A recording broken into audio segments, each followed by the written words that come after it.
programang ito ay rated SPG. Striktong patnubay at gabay ng magulang ang kailangan. Maaaring may masiselang tema, lengguwahe, karahasan, sexual, horror o droga na hindi angkop sa mga... Napagtagumpayan nga ni Charlene na makatakas nga dito kay Adrian.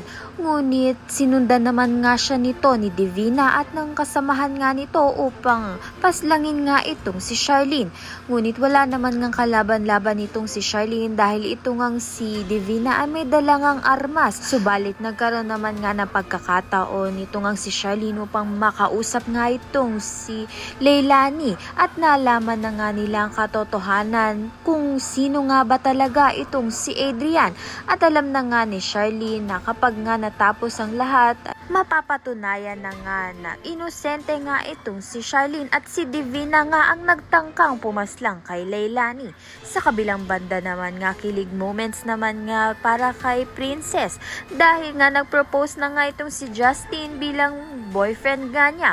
Ngunit malalaman nga natin kung tatanggapin nga ba ito ni Princess dahil nga may karibal nga itong si Justin, ito ngang si Xavier na nagtapat na nga rin dito nga kay Princess ng kanyang pagtingin. Parehas naman ngang mabuting tao ito ngang si Xavier at si Justin na kay Princess na nga lang kung sino nga ang pipiliin niyang mahalin dahil deserve din naman nga ni Princess na mahalin ng totoo sa kabila ng mga naranasan niya. Kaya naman nga taya na tiba pa ang dapat natin pakaabangan. Maraming salamat sa iyong panonood.